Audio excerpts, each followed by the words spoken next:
you're still here. And you get another chance this day to do better and be better.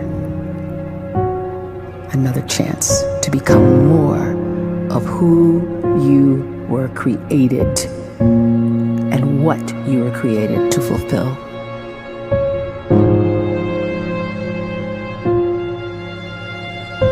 Everyone in the world is capable of living outside the role or beyond the roles that they place themselves in, no matter what it is.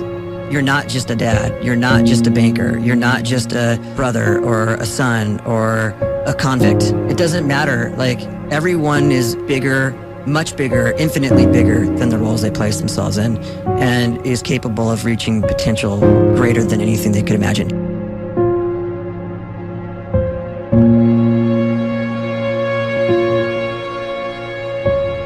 You can live the life you desire. It's right there in front of you. But in order to achieve it, you must first see it, then believe it, and then you must graciously ask and train your brain to help you execute your vision.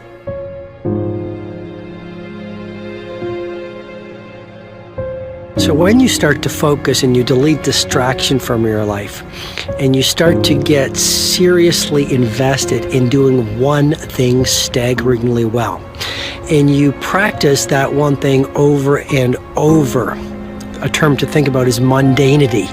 You do one simple, seemingly insignificant thing every day around your main skill, and it's very mundane, but small daily improvements over time lead to world-class results. Well, here's what happens in your brain. You start to isolate a single neurocircuit around that skill, and that starts to trigger a certain type of brain cell called an oligodendrocyte, which then releases myelin. Myelin is a fatty tissue that starts to wrap around that single neurocircuit related to that main skill you've been practicing.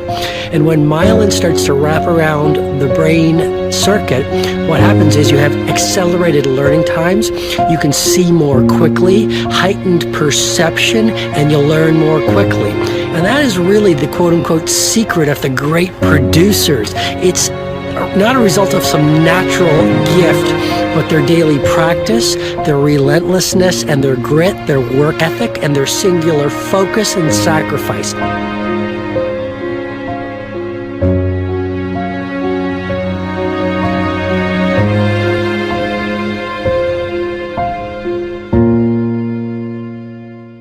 A great life is built not by revolution. A great life is built by evolution. Small and steady wins the race. What you do every day is far more important than what you do once every decade. I want you to really think about that idea. What you do every day is simply your life in miniature. And as you live every single day, so you're crafting your life.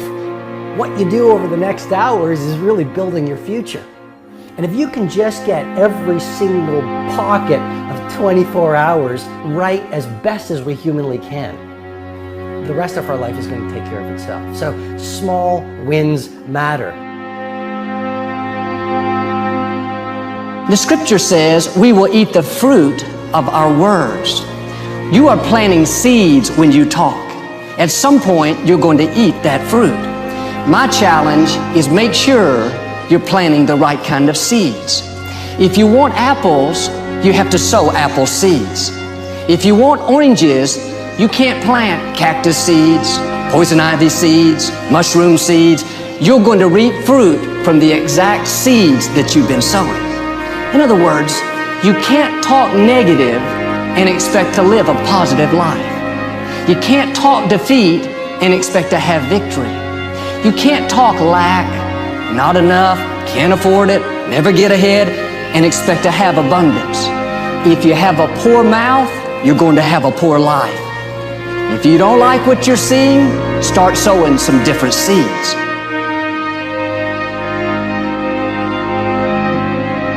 We may not realize it, but we're always feeding ourselves. What we watch, listen to, the people we're around, the thoughts we're dwelling on, that's feeding our inner man. If you go to lunch with people that talk bad about the boss, make fun of a coworker, put down a friend. They're feeding you gossip, feeding you jealousy, feeding you disrespect. Here's the key. Whatever you feed is going to grow. You may not like what they're feeding you. You're a nice person. But if you continue to hang around them, before long, you'll be gossiping. You'll be critical. You'll be disrespectful. Why? Because you kept feeding the wrong things. If you're always feeding negative thoughts, thinking, I'll never get well, I'll never meet the right person, you're feeding doubt, feeding mediocrity, feeding fear.